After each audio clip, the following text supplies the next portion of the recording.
Hello students, today we are going to see one more method to find the root of a given equation, that is called as false position method.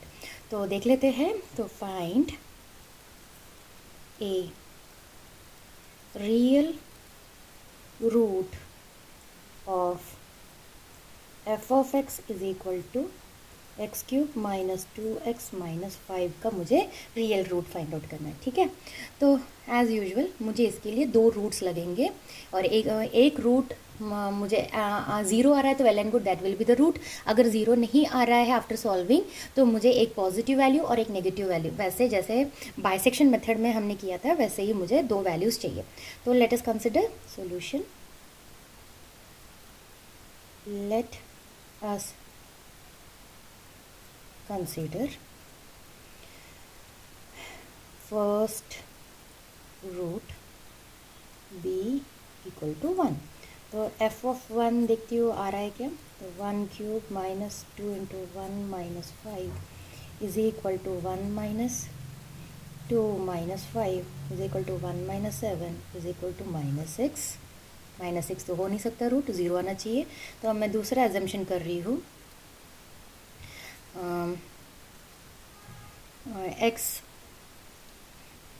x is equal to 2. तो f of 2 is equal to 2 cube minus 2 into 2 minus 5 is equal to 2 to the 4 to the 8 minus 4 minus 5 is equal to 8 minus 9 is equal to minus 1. and minus 1 भी नहीं हो सकता, तो मुझे एक positive value चाहिए. ये दोनों भी नेगेटिव वैल्यूज़ आई है, तो मैं अभी एजम्पशन कर रही हूँ, इसको x0 कंसिडर कर रही हूँ. ये मुझे लग रहा है कि आ जाएगा 3. f of 3 is equal to 3 cube minus 2 into 3 minus 5 is equal to 27 minus 2 3 ज़ा 6 minus 5 is equal to 27 minus 11 is equal to मुझे मिल रहा है 16. हेंस रूट इसके 2 एंड 3 के बीच में आएगा. ठीक है, सो द रूट मैंने बोल दिया. So the root lies between 2 and 3. अब हम फाइंड आउट करेंगे false position method. So according to false position method, false position method क्या बोलता है, x1 is equal to x2 is equal to x0 minus f of x0 upon f of x1 minus f of x0 x1 minus x0. ठीक है, तो अभी सबकी values हमारे पास आ गई है. मैंने x0 क्या कंसिडर किया था, 2 कंसिडर किया था. f ऑफ x0 मुझे मिला -1 मिला. x1 मैंने 3 कंसिडर किया. f ऑफ x1 मुझे मिला 16. जस्ट इसमें सब्स्टिट्यूट करो and you will get the answer. So substitute करेंगे. x2 इज इक्वल टू अब पुट करो x0 जगह 2 माइनस f ऑफ के वहाँ पे आ गया -1 अपॉन 16 माइनस ऑफ -1. अभी x1 minus x0 3 minus 2 is equal to 2. जब तुम सॉल्व करेंगे तो मिलेगा 1/17. 2 प्लस 0.059 विच इज़ इक्वल टू 2.059. अभी हम ये f ऑफ 2.059 पुट करके देखेंगे. अगर वैल्यू इक्वल टू 0 आ जाता है तो that will be our root, नहीं तो फिर से हम ये प्रोसीजर आगे करते जाएंगे. हेंस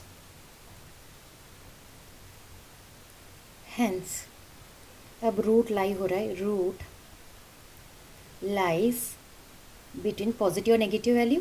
तो 2 पॉइंट नहीं, मैंने वो देखा नहीं है, एक minute. f of 2.059 is equal to minus 0.386 आएगा. ठीक है, तो हेंस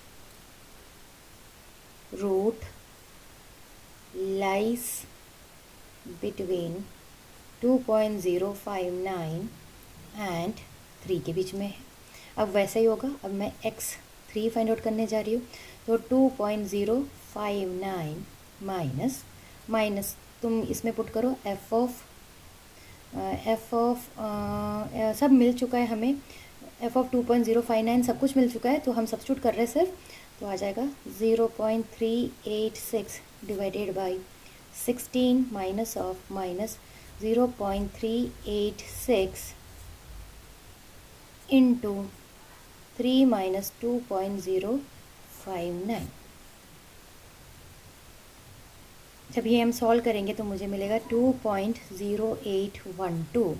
मैं बैक सब्स्टिट्यूट कर रही हूँ, F of 2.0812 is equal to मुझे मिल रहा है 0.1479039, hence root lie between, फिर से 2.0812 एंड 3। तो अब मैं x4 फाइंड आउट करती हूँ,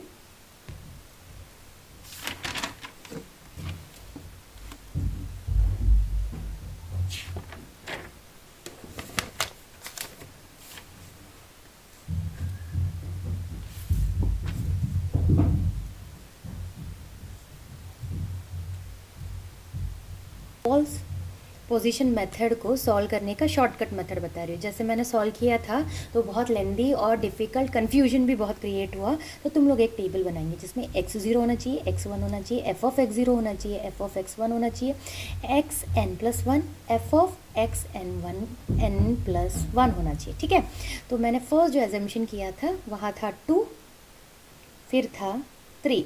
2 f ऑफ 2 मुझे मिला था -1 और f ऑफ 3 मिला था मुझे 16।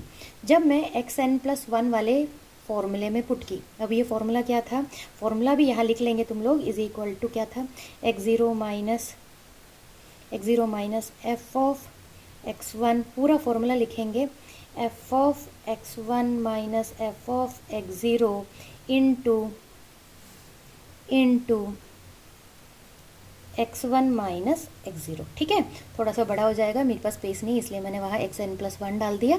अब जब मैं ये पुट की तो मुझे क्या मिला था, 2.059 मिला, और f ऑफ 2.059 की वैल्यू मुझे मिली थी -0.386। अब फॉल्स पोजीशन में मुझे एक वैल्यू पॉजिटिव आना चाहिए और एक वैल्यू नेगेटिव आना चाहिए। तो देखो ये मोर नेगेटिव है, मतलब 0 के पास जा रहा है, तो ये मेरा एक रूट है, तो 3 को मैं एज इट इज़ रिटेन करूँगी क्योंकि 3 ने मुझे पॉजिटिव वैल्यू दिया, और 2.059 मैं चूज़ करूँगी, यहाँ पे है 0.386। ठीक है, अब इसको जब मैं पुट कर रही हूँ xn+1 में, तो मुझे xn+1 मिला 2.0812 मिला।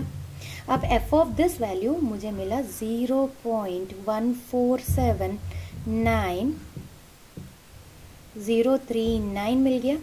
अब देखो ये फिर से इससे ज़्यादा और 0 के करीब आ गया, तो मुझे ये वैल्यू मुझे लेनी है, तो मैं 3 को एज इट इज़ रखूँगी और यहाँ लूँगी 2.0812, यहाँ 16, यहाँ पे 0.1479039 ले लिया। अब जब मैं इसको सॉल्व करूँगी तो मुझे यहाँ मिल रहा है 2.089615, और जब मैंने f ऑफ दिस देखा तो मुझे मिला -0.05। स्केल बाहर जा रहा है, तुम लोग थोड़ा सा बड़ा बना लेना टेबल। 54386797 मिला। अब देखो ये और 0 के पास है, यानी मुझे ये रूट कंसिडर करना है, तो नेक्स्ट में मैंने वही किया था, 2.0896155, यहाँ 3 था इसलिए यहाँ 16 है, -0.05438 वाला पूरा वैल्यू लिखेंगे। जब हमने इसको सॉल्व किया तो मुझे यहाँ आंसर मिला था 2.0927307609। एफ ऑफ दिस वैल्यू मुझे मिला था -0.020301035 8 मिला। ठीक है, अब देखो ये और 0 के पास है, यानी ये मेरा रूट है, तो फिर से मैं वो यहाँ लिखूँगी, तो यहाँ आ जाएगा 2.0927307609, यहाँ 3 है, यहाँ 16 है, माइनस 0.02030100358। सब्स्टिट्यूट करूँगी तो मुझे यहाँ आंसर मिला था 2.093888045। एफ ऑफ दिस वैल्यू मुझे मिला था माइनस 0.00748675। देखो यहाँ पे, यानी ये मेरा क्या हो गया, रूट। तो ऐसे मैंने सॉल्व किया था। सॉल्व तो तुम्हें दूसरे मेथड से ही करना है एग्ज़ाम में, बट ये एक टैबुलर फॉर्म उसके नीचे बना लेना, तो तुम लोगों को कन्फ्यूजन नहीं होगा और तुम्हारा आंसर ज़रूर मिल जाएगा। ठीक है, ये मैंने रूट बोला था 2.094 बोल के मैंने यहाँ पे छोड़ दिया था। So this is the shortcut method. Thank you.